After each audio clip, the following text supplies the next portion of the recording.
স্বাস্থ্যে new normal রাজ্যে। বারাসাত মেডিকেলের স্বাস্থ্যমন্ত্রী শারদ মুখোপাধ্যায় গোটা হাসপাতাল চত্বর ঘুরে দেখেন স্বাস্থ্যমন্ত্রী। দেখুন সেই ছবি।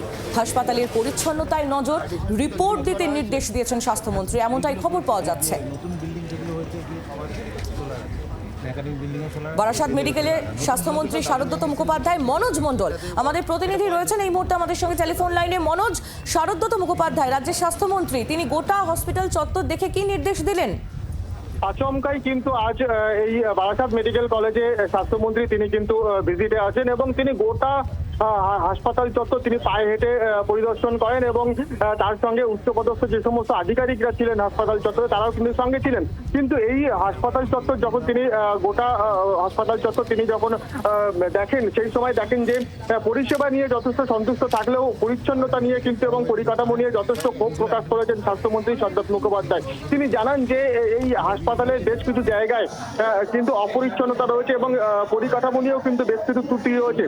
সেইগুলো কিন্তু যথাযথ নির্দেশ দেন সেগুলো যত তাড়াতাড়ি সম্ভব সেগুলোকে ঠিক করার, এবং পাশাপাশি তিনি কিন্তু একটি রিপোর্টও তলব চেয়েছেন যে 24 ঘন্টার মধ্যে কিন্তু এই রিপোর্ট জমা দিতে হবে এবং এই দায়িত্বে যারা ছিলেন তাদেরকে কিন্তু শোকজ করা হয়েছে।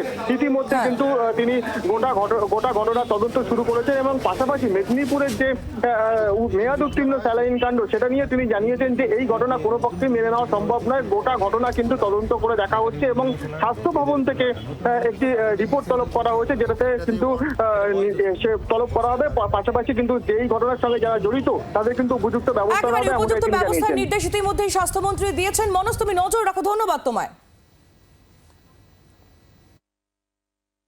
প্রচন্ড নোংরা, শৌচালয়গুলো ঢোকা যায় না, ছাদের সিঁড়িতে প্রচন্ড নোংরা, বহুদিনের নোংরা।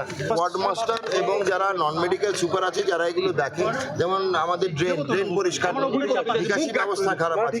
পিডব্লিউডি সিভিল ইলেকট্রিক্যালকে বলা হয়েছে যথাযথ পদক্ষেপ নেওয়ার জন্য। আচমকা ভিজিটে আবার আসা হবে, কখন আসবে আমিও জানি না। এখানে ফায়ারের ড্রিল হওয়া প্রয়োজনীয়। যদি এখানে অগ্নিকাণ্ড ঘটে, আমাদের যদি একতলায় ঘটে তার লোকেরা সবসময় সাথে চলে যাবে। তো আমাদের সেই পরিষেবা যেন অব্যাহত থাকে। এমএসবিপি প্রিন্সিপাল ম্যাডামকে একটা ডিপিআর দিতে বলেছে, ডিটেল প্রজেক্ট রিপোর্ট। আমাদের রোগীর বেড সংখ্যা বাড়ানোর জন্য কি কি জায়গায় ফাঁকা জায়গা জমি আছে কিনা। বাংলার আওয়াজ, বাঙালির আবেগ, জি 24 ঘন্টা।